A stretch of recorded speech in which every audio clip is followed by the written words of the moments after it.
السلام علیکم ورحمۃ اللہ وبرکاتہ۔ بسم اللہ والحمد للہ والصلاة والسلام علی رسول اللہ، اما بعد فاعوذ باللہ من الشیطان الرجیم، بسم اللہ الرحمن الرحیم۔ لقد رضی اللہ عن المؤمنین اذ یبایعونک تحت الشجرہ فعلم ما فی قلوبہم فأنزل السکینۃ علیہم وأثابہم فتحا قریبا۔ سورۃ الفتح ہے، فتح 48ویں سورت قرآن کریم کی 26ویں سپارے کی ہے، اور یہ اس کا تیسرا رکوع ہے۔ آیت نمبر 18 سے انشاءاللہ اختتام تک چلیں گے۔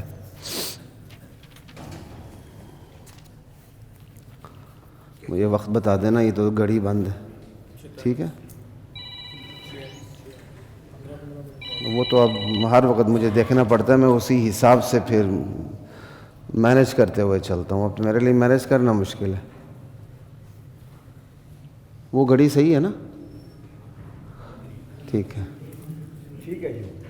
صحیح ہے، ٹھیک ہے، چلیں ادھر دیکھنا پڑے گا، ٹھیک ہے۔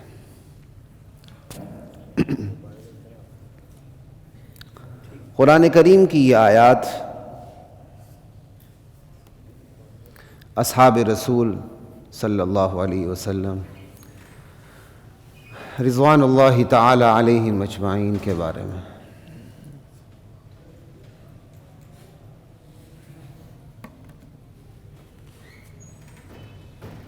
ایک عجیب فتنے کا دور آ چکا ہے۔ شاید میں نے کبھی کسی کو بات بتائی تھی کہ نہیں، جب یہ توہین رسالت کا سلسلہ تسلسل کے ساتھ جاری تھا تو اس وقت یہ چیز میرے ذہن میں آئی تھی کہ براہ راست توہین رسالت یہ کام تو وہ کافر کر رہے ہیں جو اعلانیہ کافر ہیں، ٹھیک ہے؟ اب اس کے بعد توہین صحابہ شروع ہوگی۔ ایسے ہی ہوا۔ توہین رسالت کا کام کافروں نے اپنے ذمے لے رکھا ہوا ہے، اور ہر کافر نے نہیں، ایک خاص قسم کی ذہنیت کے لوگ ہیں۔ تسلسل کے ساتھ وہ اللہ کے رسول کی اہانت کرتے رہتے ہیں، خاکے بناتے رہتے ہیں، فلمیں بناتے رہتے ہیں، جو کچھ کرتے رہتے ہیں، میڈیا بھرا ہوا۔ اللہ کے رسول کے صحابہ کی اہانت یہ منافقوں نے اپنے ہاتھ میں لی ہوئی ہے، جو ان سے بڑے کافر ہیں، جو کافروں سے زیادہ خطرناک ہیں۔ اس کی وجہ یہ کافر کہتا ہے، اپنے آپ کو نظر آتا ہے۔ منافق اپنے کفر کو اسلام کہتا ہے، اور ہمارے اسلام کو کفر کہتا ہے۔ ابھی بھی میرے پاس ویڈیوز پڑی ہوں، میں آپ کو سناؤں تو آپ یہاں بیٹھ نہ سکیں۔ کہتے ہیں ہم صحابہ کو برا کہاں کہتے ہیں؟ ہم صحابہ کو برا نہیں کہتے، تم بروں کو صحابہ کہتے ہو۔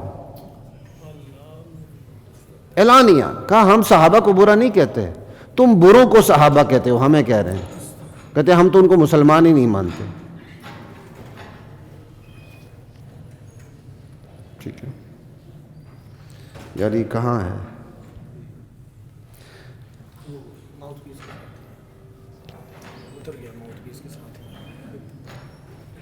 یہ پچھلی دفعہ بھی یہی ہوا تھا، تو کم سے کم ان کو ٹھیک کروا دینا چاہیے تھا۔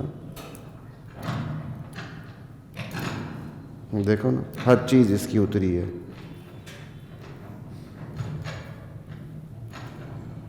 یا اس کا سب کو یاد دلائیں کہ اس کو ٹھیک کرو۔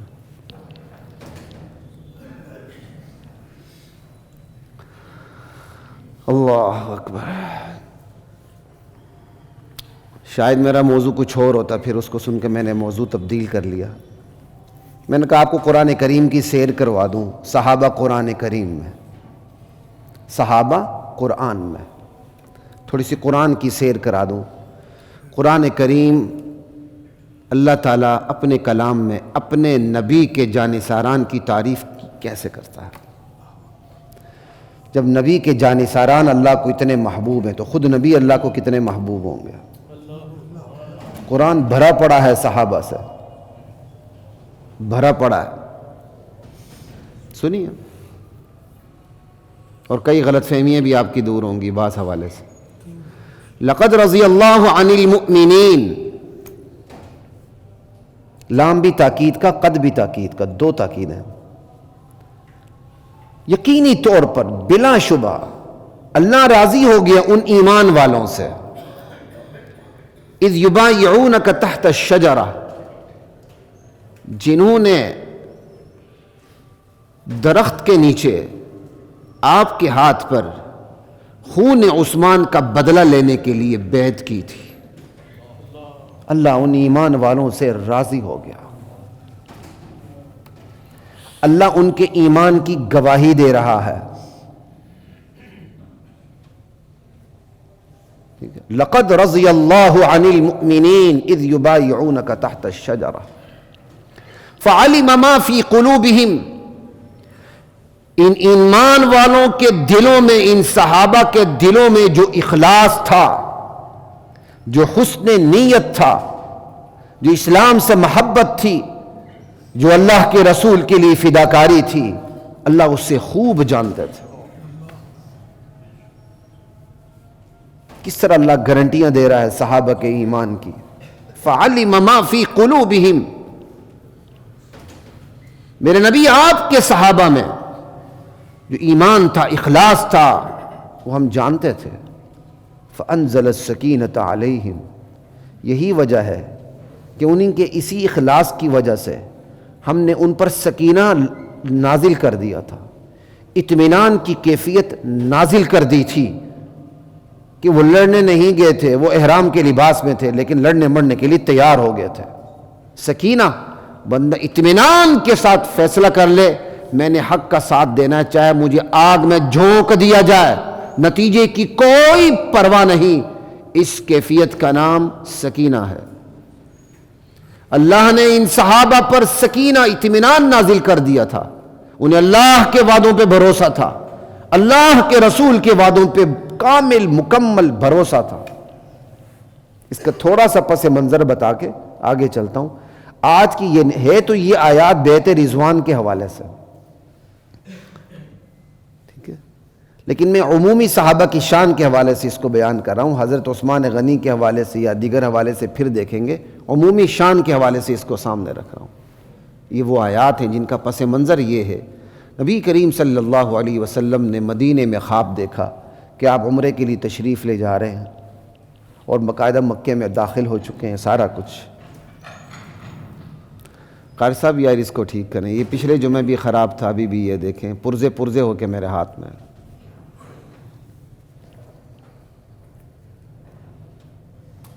نہیں نا, یہ پرزے پرزے ہوا ہے بھائی.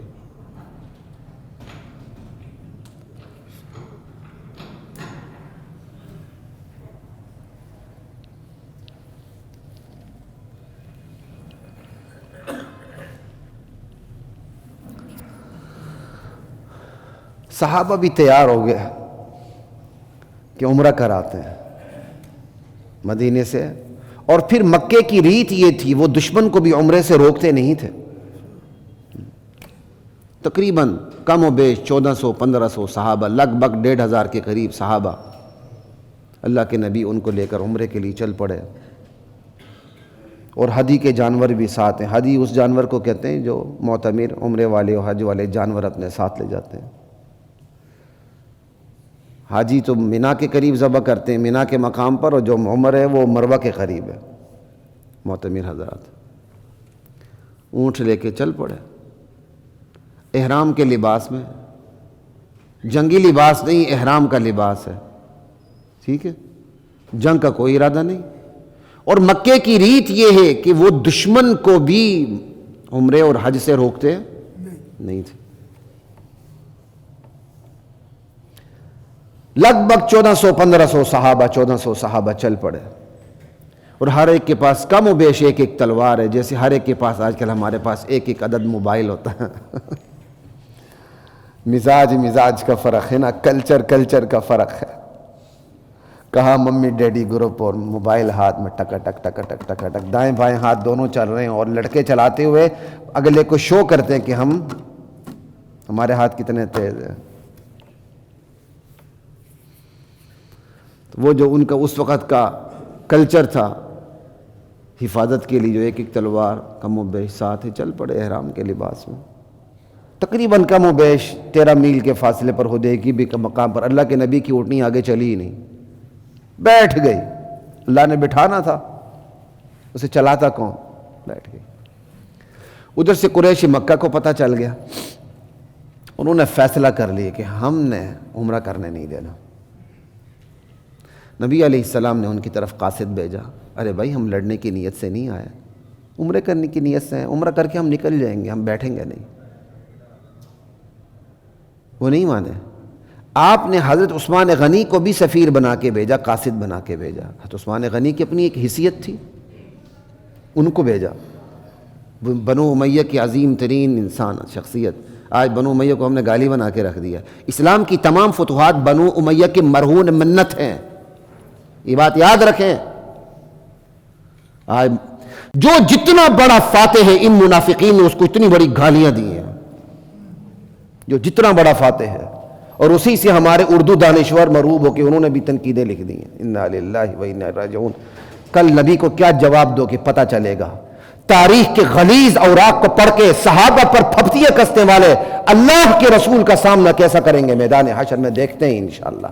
ہم تو قرآن لے کر صحابہ کا دفاع کرنے لگے ہیں، اور تم وہ گندے گٹر کے جو غلیظ اوراق ہیں ان کو لے کر آپ گٹر کے کیڑوں کا مطالعہ کرتے ہیں اور صحابہ پر پھپتیاں کستے ہیں. پتہ چلے گا ہمارا اور آپ ان لوگوں کا فرق، قیامت کے دن پتہ چلے گا انشاءاللہ. کہاں قرآن کی آیات، کہاں تبریغ کی بکواسات، دونوں برابر تھوڑی ہو سکتی ہیں. پھر بکواسات ایک طرف تو نہیں ہے، ہر طرف ہے. پھر تبریغ کی ہر بکواس کو قبول کر لو، جو معاویہ کے بارے میں ہے تو علی کے بارے میں بھی ہے، قبول کر لو نا. کیوں نہیں کرتے؟ یک طرفہ ٹریفک کیوں چلاتے ہو؟ ہم تو دونوں کو رد کرتے ہیں. جو بکواس علی رضی اللہ عنہ کے بارے میں وہ بھی غلط ہے، جو بکواس حضرت معاویہ رضی اللہ تعالیٰ عنہ کے بارے میں ہے یا دیگر صحابہ کے بارے میں وہ بھی غلط ہے.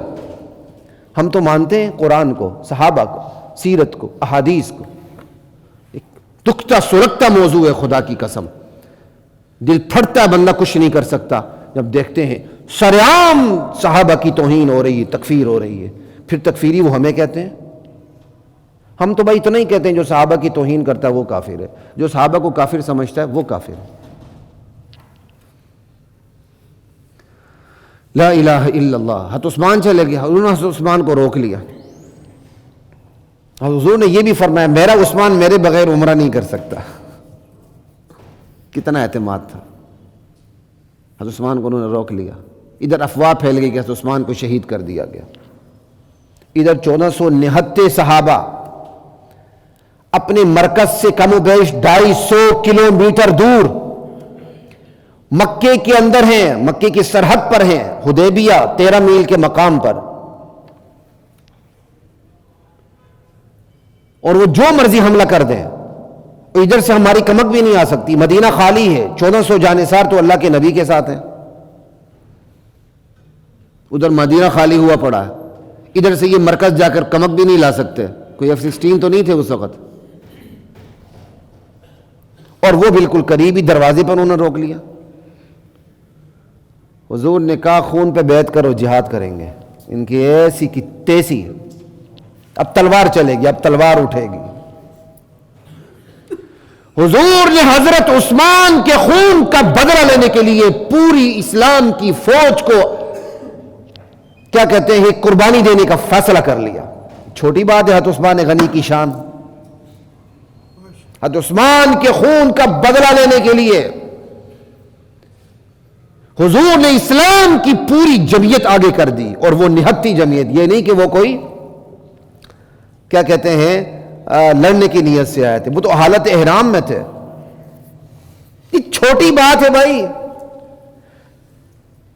سنیے آگے کیا تبصرہ کروں، وقت نہیں ہے. ادھر خون عثمان پہ اللہ کے نبی نے بیعت لینی شروع کر دی، ادھر سے ان کو پتہ چل گیا، وہ گھبرا گئے، انہوں نے بندے بھیج دیے.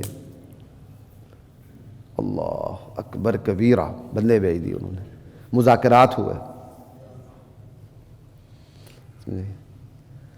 پھر وہ صلح حدیبیہ جو مشہور ہے وہ طے ہوا.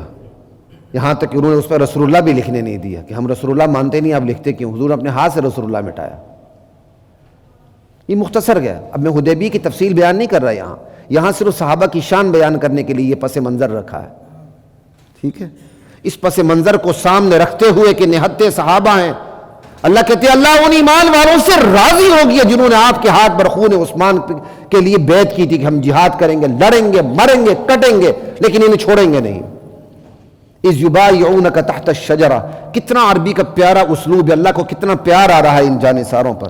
اذ یبایعونک تحت الشجرہ فعلم ما فی قلوبہم، ان جانثاران کے دلوں میں جو ایمان تھا، اخلاص تھا، نیت کا حسن تھا، اللہ اسے خوب جانتا تھا. فانزل السکینۃ علیہم، اسی لیے تو اللہ نے ان پر اطمینان کی کیفیت ڈال دی تھی. اللہ اور اس کے رسول کے وعدوں پر بھروسہ ان کے دلوں میں ڈال دیا تھا.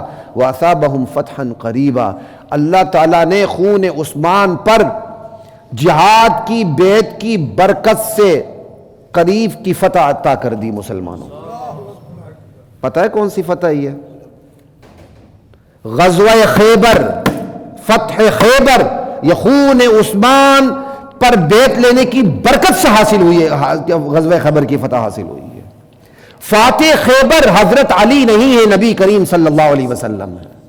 ہمیشہ فاتح سالار ہوا کرتا ہے. حضرت علی رضی اللہ تعالیٰ عنہ نے خیبر کے قلعوں میں سے ایک قلعہ جس کو قموس کہتے ہیں وہ فتح کیا تھا. اور یہ کوئی بہت بڑی جنگ بھی نہیں تھی کہ جس میں بہت زیادہ مسلمانوں کا نقصان ہوا ہو. اللہ تعالیٰ نے خون عثمان پر برکت لینے کا یہ برکت دی کہ ہلکی پھلکی لڑائی ہوئی، تھوڑی بہت لڑائی ہوئی، لیکن وہ جو باقی غزوات میں جتنی گمسان کی جنگیں ہوئی ہیں، غزوہ خیبر میں اتنی گمسان کی جنگ نہیں ہوئی. جو لوگ امتی کو نبی سے بڑھاتے ہیں وہ یہ باتیں کرتے ہیں، اور یہی باتیں ہمارے سنیوں کے زبان پہ آ گئی ہیں. فاتح خیبر رسول اللہ ہیں. سالار کون تھے؟ رسول اللہ. اور یہ فتح خیبر کس برکت سے حاصل ہوئی؟ خون عثمان پر بیعت لینے کی برکت سے. یہ کون کہہ رہا ہے؟ تبریکی بکواس نہیں کہہ رہی، قرآن کریم کی آیت کہہ رہی ہے. یہ قرآن کریم کی آیت بتا رہی ہے کہ فتح خیبر خون عثمان پر بیعت لینے کی برکت سے حاصل ہوئی ہے. اور صرف فتح خیبر نہیں، آگے بھی چلیں.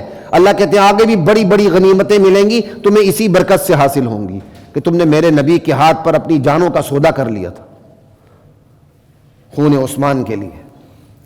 وَأَثَابَهُمْ فَتْحًا قَرِيبًا وَمَغَانِمَ كَثِيرَةً يَأْخُذُونَهَا. اللہ کو اتنا پیار آ رہا ہے. ارے دیکھو یہ تو خیبر کی کیا کہتے ہیں، یہ تو جو غزوے کی میں نے انہیں بشارت دی ہے، اس کی یہ دیکھو غنیمتیں سمیٹ رہے ہیں. مستقبل کو حال کی تصویر بنا کر پیش کرتے ہوئے کہا. یہ عربی کا اسلوب ہے، اور یہ اردو کی کلاسیکل اردو میں بھی ایسے ہی ہوتا ہے. یعنی ایک چیز آپ نے دیکھی نہیں، اس کی تصویر بنا کے پیش کر دیتے ہیں. دیکھو مستقبل یہی ہے. وَمَغَانِمَ كَثِيرَةً يَأْخُذُونَهَا. اور اس کا مستقبل کی بھی ترجمہ کیا گیا. غنیمتیں حاصل ہوں گے جنہیں لیں گے، صرف فتح نہیں غنیمتیں بھی ملیں گی.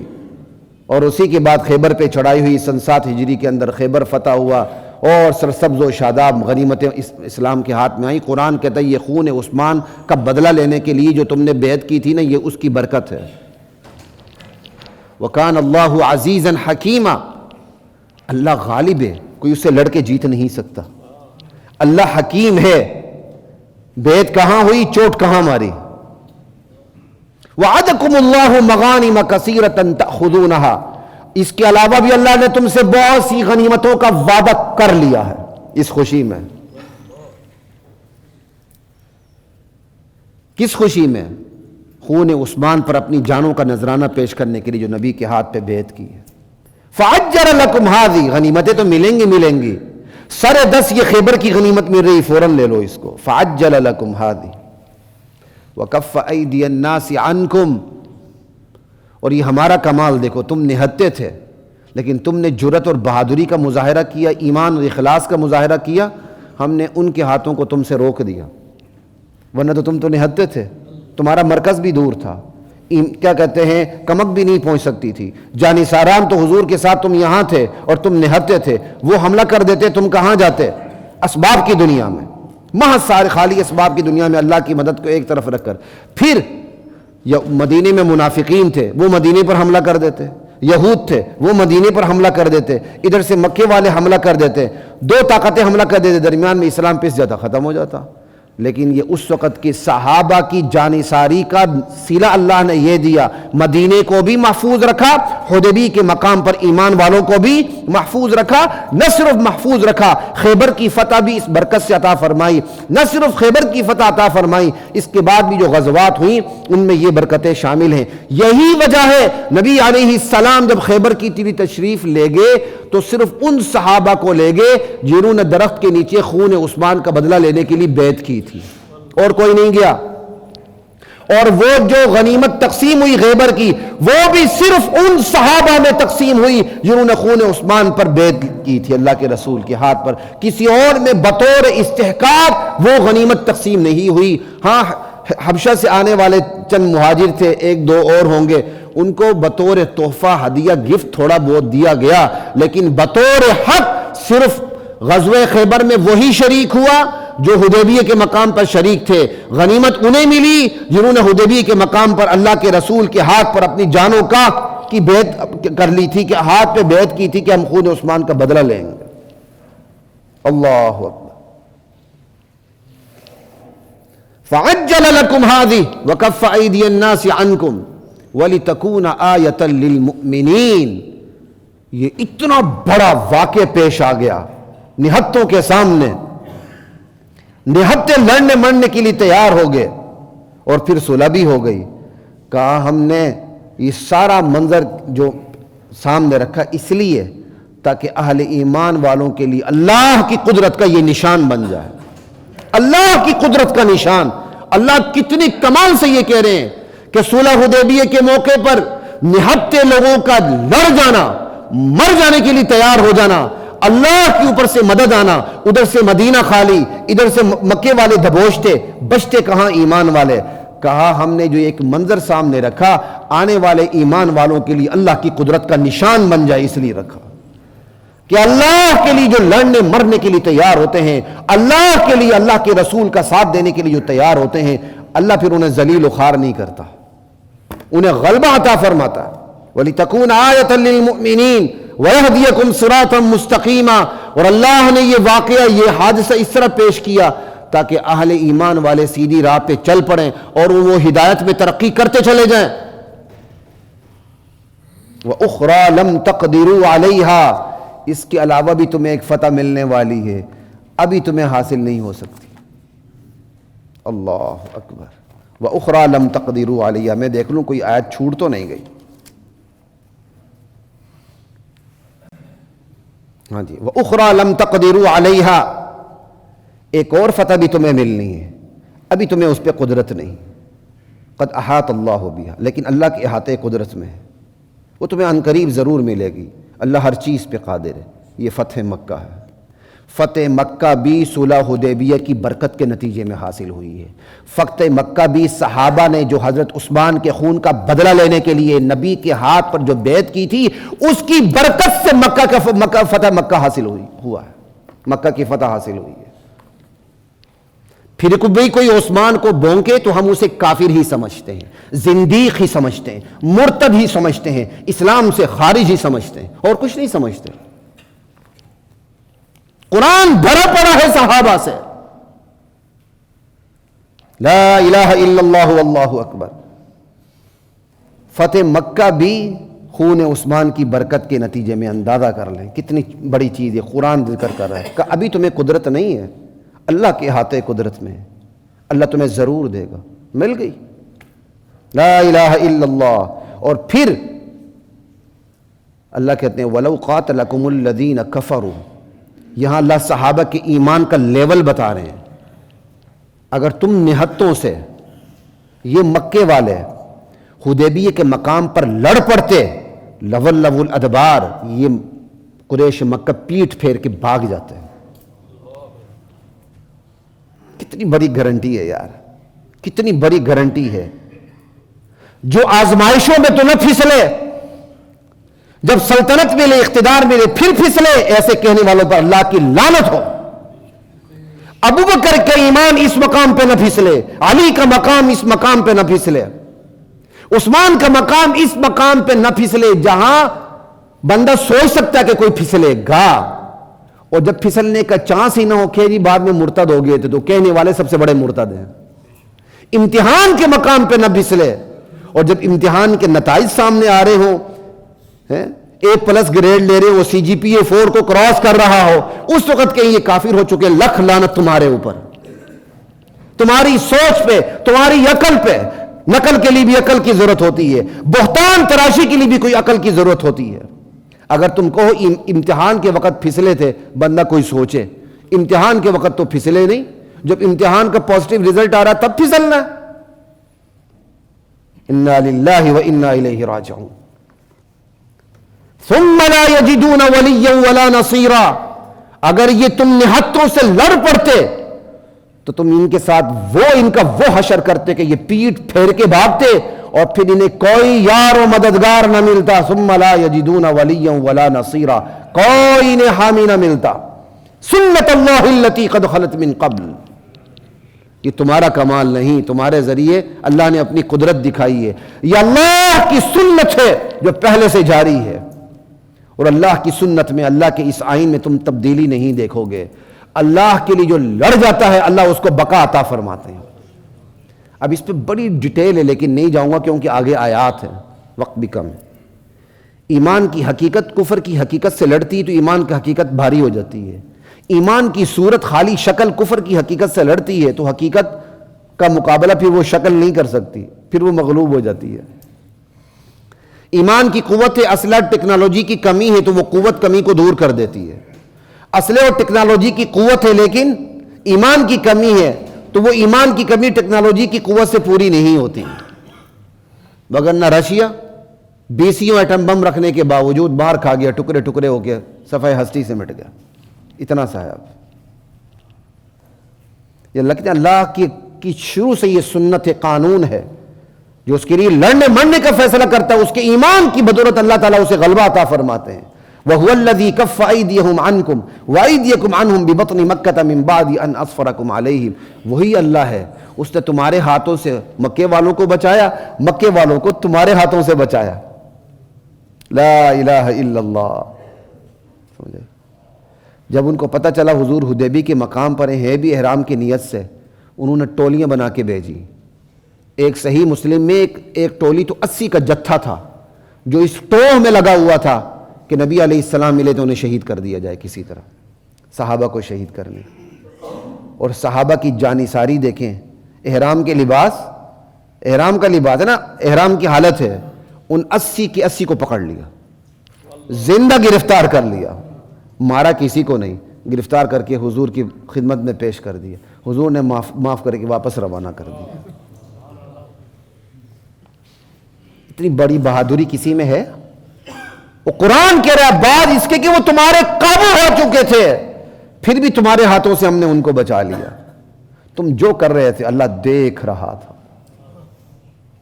آگے چلیے، هم الذین کفروا وصدوکم عن المسجد الحرام والہدی معکوفا ان یبلغ محلہ، یہ وہ کافر ہیں جن کے کرتوت یہ ہے کہ انہوں نے حق کا انکار کیا ہے، پہلے ان پہلا کرتوت یہ ہے، اور دوسرا انہوں نے مسجد حرام سے روکا ہے جہاں دشمن کو بھی نہیں روکا جاتا تھا، اور تیسرا انہوں نے اونٹ کے جانوروں کو بھی روک دیا، قربانگاہ تک پہنچنے نہیں دیا۔ رب اللہ کیا کہہ رہے ہیں؟ یہ ان کے اتنے بڑے 3 گناہ ہیں، اگر مکہ میں ایسے مسلمان مرد اور ایسی مسلمان عورتیں نہ ہوتی جنہیں تم نہیں جانتے تھے، اے مسلمانوں، خفیہ طور پہ مسلمان ہو جاتے تھے نا مکے کے حالات میں، مسلمان تو مدینے میں تھے، کہا اگر مکے میں مسلمان عورتیں اور مسلمان مرد نہ ہوتے جنہیں تم نہیں جانتے تھے، وہ بیچارے کافروں میں گلے بلے وہاں کیا کہتے ہیں پستی میں بیٹھے ہوئے تھے مغلوب کی حالت میں، اگر اللہ کو ان کی حفاظت کا خیال نہ ہوتا تو تمہیں جہاد کی اجازت دے دی جاتی، تم ان کی اینٹ سے اینٹ بجا دیتے، لیکن اس صورت میں وہ کمزور ایمان والے بھی پس جاتے ہیں۔ صرف ان کو بچانے کے لیے اللہ تعالیٰ نے تمہیں جہاد کی اجازت نہیں دی۔ دیکھ رہے ہیں آپ؟ اور ایک اور بات بھی اللہ تعالیٰ نے کہا، ایک تو جو موجود تھے ان کو بچانے کے لیے اللہ نے اس وقت جہاد کی اجازت نہیں دی، اور دوسرا ایک مستقبل بھی جنہوں نے مسلمان ہونا تھا، اور پھر بڑی بڑی جنگوں میں انہوں نے شریک ہونا تھا. اللہ کو پتہ تھا مکہ فتح ہوگا, عام معافی ہوگے, بڑے بڑے کافر بھی ایمان لائیں گے. اللہ نے ان کو بھی بچانے کے لیے تمہیں اجازت نہیں دی. لیدخل اللہ فی رحمتہ من یشاء. مستقبل کے مسلمان موجود مسلمانوں کی برکت سے بچ گئے. مکے میں موجود مسلمان تھے کہ اگر یہ نہ ہوتے تو ہم جہاد کی اجازت دیتے, اینٹ سے اینٹ بجا دی جاتی, لیکن ہم نے تمہیں روک دیا تاکہ جو مستقبل کے مسلمان ہیں وہ بھی فائدہ سمیٹ لیں. لیدخل اللہ فی رحمتہ من یشاء لو تزیلوا. ہاں اگر مکے میں آبادیاں ایسی ہوتی, مسلمان الگ تھلگ رہتے اور کافر الگ تھلگ رہتے, ہم تمہیں ضرور اجازت دیتے, پھر تم ان کی اینٹ سے اینٹ بجا دیتے. لیکن وہ درمیان میں تھے, تمہیں ہی پتہ نہیں تھا کون مسلمان ہے یا کون کافر ہے, تو کافر مسلمان پس جاتے, اس لیے تمہیں جہاد کی اجازت نہیں ملی. اللہ کو ایمان والے کتنے محبوب ہیں, ان کو بچانے کے لیے اللہ نے اجازت نہیں دی. اللہ کو پھر مستقبل کے ایمان والے کتنے محبوب تھے کہ انہوں نے فتح مکے پر بھی مسلمان ہونا. اذا جاء نصر اللہ والفتح ورأيت الناس يدخلون في دین اللہ افواجا. اللہ کی مدد آ گئی, مکہ فتح ہو گیا. میرے نبی آپ دیکھ رہے ہیں فوج در فوج, موج در موج لوگ اسلام میں داخل ہوتے جا رہے ہیں. اب آپ کا کام ختم ہونے کو تیاری کریں اپنی. فسبح بحمد ربک واستغفر. قرآن کی صورت کو نظر انداز کرتے ہوئے کوئی یہ کہے فتح مکے پر کے وقت مسلمان ہونے والے مسلمان نہیں تھے, تو وہ خود مسلمان نہیں ہے بھائی. ان کے اسلام کی تو پوری صورتیں گواہی دے رہی ہیں. اللہ اکبر. یہی اللہ تعالیٰ آگے کہہ رہے ہیں اللہ اکبر. اللہ کہتے ہیں دیکھو یہ کافر اپنی جہالت کی ضد پر اڑ گئے, عمرہ کرنے نہیں چھوڑا. جب معاہدہ ہوا وہاں رسول اللہ بھی لکھنے نہیں دیا. لیکن مسلمانوں تم نے بڑے وقار سے, صبر سے, تحمل سے, متانت سے, سنجیدگی سے کام لیا. اللہ تعالیٰ نے تمہیں تقوی کا پابند کر دیا اور تم تھے ہی تقوی کے حقدار. وَكَانُوا أَحَقَّ بِهَا وَأَهْلَهَا وَكَانَ اللَّهُ بِكُلِّ شَيْءٍ عَلِيمًا. اللہ کو ہر چیز کا علم ہے. بظاہر دب جانے والی صلح تھی, لیکن اللہ نے اس کے اثرات پھر کیسے رکھ دیے. اب بات یہاں آتی ہے, رسول کا خواب تو سچا ہوتا ہے, وہی کی ایک قسم ہوتی ہے. حضور تو مدینے سے عمرے کا خواب دیکھ کے چلے تھے, یہاں تو عمرہ ہوا ہی نہیں. تو جواب یہ, خواب دیکھا تھا, یہ تو نہیں بتایا تھا کہ ابھی ہی عمرہ ہوگا, وہ تو کسی وقت بھی ہو سکتا ہے. تو اب اس کی اللہ تعالیٰ اپنے نبی کی فیور کرتے ہوئے کہہ رہے ہیں لقد صدق اللہ رسولہ الرؤیا بالحق. اللہ نے اپنے رسول کو کوئی جھوٹا نہیں سچا خواب دکھایا تھا. کیسی حالات میں, جب دیکھیں مکہ میں ان کی ریاست تھے, دبدبہ ہے, غلغلہ ہے, تنتنا ہے, سب کچھ ہے, فرعونیت ہے, غلبہ ہے, قہر ہے. ایسے میں قرآن کیا کہہ رہا ہے لَتَدْخُلُنَّ الْمَسْجِدَ الْحَرَامِ. تم ضرور مسجد حرام میں داخل ہو کے رہو گے انشاءاللہ, جب اللہ چاہے. آمینین, امن کے ساتھ داخل ہوگے. محلقین, سروں کو منڈاتے ہوئے. محلقین رؤوسکم ومقصرین لا تخافون, اور بالوں کو کتراتے ہوئے. لا تخافون, بے خوف و خطر داخل ہوگے.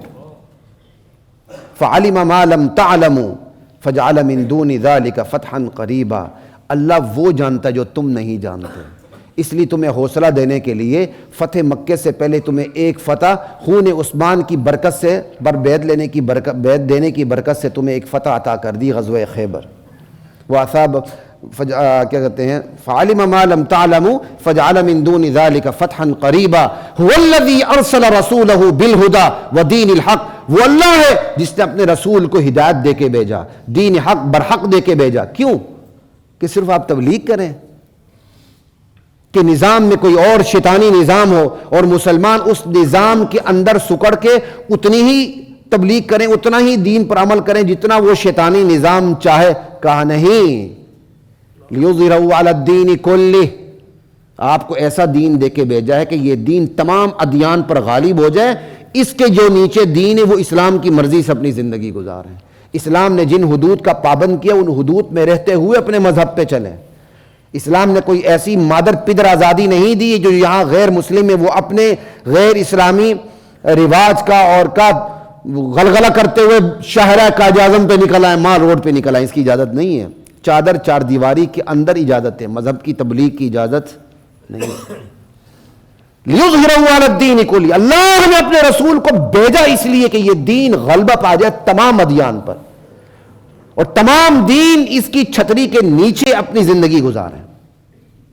یہ نہیں کہ دین ان شیطانی نظام کے نیچے اپنی زندگی گزارے, یہ نہیں. وَكَفَى بِاللَّهِ شَهِيدًا. اللہ اکبر. یہ آپ پکڑ لیں پھر یہاں کے وَكَفَى بِاللَّهِ شَهِيدًا. اللہ گواہ کافی ہے. یہ رسول نہیں مانتے نہ مانیں, کیا فرق پڑتا ہے؟ آپ کی رسالت کی گواہی دینے کے لیے خود اللہ کافی ہے. وَكَفَى بِاللَّهِ شَهِيدًا. اور پھر اللہ آگے گواہی دے رہے ہیں, محمد الرسول اللہ. لوگوں یاد رکھو میرا محمد میرا رسول ہے صلی اللہ علیہ وسلم. والذین معہ, اور جو محمد کے ساتھ صحابہ ہیں صلی اللہ علیہ وسلم رضی اللہ عنہم, اشداء علی الکفار, کافروں کے مقابلے میں بڑے مضبوط ہیں. انہیں چبایا نہیں جا سکتا, انہیں دبایا نہیں جا سکتا, انہیں خریدا نہیں جا سکتا, ان کو اپنے مطالب کے لیے رام نہیں کیا جا سکتا کہ IMF اور ورلڈ بینک اور مالیاتی ادارے شکنجے میں کس لیں. جس کو شکنجے میں کس لیں وہ اپنے ایمان کی فکر کرے. وہ تو رام ہو چکا ہے, وہ تو دب چکا ہے, وہ تو خریدا جا چکا ہے, وہ تو بک چکا ہے. اہل ایمان کی صفت صحابہ کی یہ ہے کہ وہ دبتے نہیں ہیں, وہ کفر ان کو رام نہیں کر سکتا. رحماء بینہم, آپس میں بڑے رحم دل ہیں. تراہم رکعا, میرے نبی آپ اپنے ان ساتھیوں کو دیکھیں گے رکوع کرتے ہوئے, سجدہ سجدے کرتے ہوئے, یبتغون فضلا من اللہ ورضوانا, اللہ کا فضل تلاش کرتے ہوئے, اللہ کی خوشنودی اور رضا تلاش کرتے ہوئے. ذالک مثلہم فی التوراۃ, یہ صحابہ آپ کے ایسے صحابہ ہیں, ہم نے ان کی یہ خوبیت تورات میں بھی بیان کی ہے کہ میرے محمد کے صحابہ یوں ہوں گے. ومثلہم فی الانجیل, میرے نبی آپ کے صحابہ ایسے ہیں کہ ہم نے ان کی خوبیاں عیسیٰ کی انجیل میں بھی بیان کر دی تھیں. اللہ اکبر. سرزمین شام میں جب صحابہ کی فوجیں اتری تو عیسائی جو بڑے بڑے راہب تھے انہوں نے جب صحابہ کو دیکھا کہا یہ تو ایسے نورانی ہے جیسے عیسیٰ علیہ السلام کے حواریوں کے بارے میں ہم نے سنا تھا کہ وہ ایسے ہوتے ہیں, ان کی شان ایسی ہی ہے. کزرع اخرج شطأہ فآزرہ, صحابہ ان کی مثال پروان چڑھتی فصل کی ہے. فصل کیا کرتی ہے؟ کومپل نکالتی ہے. اخرج شطأہ فآزرہ, پھر وہ مضبوط ہوتی ہے, طاقت پکڑتی ہے. فاستغلظ, پھر وہ موٹی ہوتی ہے. فاستوى علی سوقی, پھر وہ اپنی نال پہ ڈنڈی پہ کھڑی ہو جاتی ہے. فصل ہے نا, بتدریج ترقی کرتی ہے. کہا صحابہ یہی ہیں, ان کی کھیتی حضور نے لگائی, ان کی کوپل نکلی, انہوں نے طاقت پکڑی, یہ مضبوط ہوئے اور پھر سیدھے کھڑے ہو گئے. کھیتی کسانوں کو خوش کر دیتی ہے. صحابہ کی کھیتی کس نے تیار کی؟ رسول اللہ نے. رسول اللہ کو یہ کھیتی خوش کر دیتی ہے, لیکن کافروں کو جلا کے راکھ کر دیتی ہے. اور یہ بھی قرآن کہہ رہا ہے, میں نے اپنی طرف سے اضافہ نہیں کیا. یوجب الزراع لیغیظ بہم الکفار, صحابہ کی یہ چڑھتی فصل, یہ چڑھتی جوانی, یہ بتدریج ترقی کافروں کو جلا کے راکھ کر دیتی ہے. اسی وجہ سے اسی آیت کے تحت امام مالک رکھتے ہیں, جو صحابہ سے کو غلط سمجھتا ہے وہ دائرہ اسلام سے باہر ہے, کیونکہ قرآن نے ان کو کافر کہا ہے. لیغیظ بہم الکفار وعد اللہ الذین آمنوا وعملوا الصالحات منہم مغفرۃ واجرا عظیما. میرے نبی آپ کے ہاتھ پر جو یہ صحابہ ایمان لے آئے ہیں, میدان عمل میں اتر چکے ہیں, اللہ نے آپ کے ان صحابہ سے اجر عظیم اور مغفرت کا وعدہ کر لیا. لا الہ الا اللہ محمد الرسول اللہ.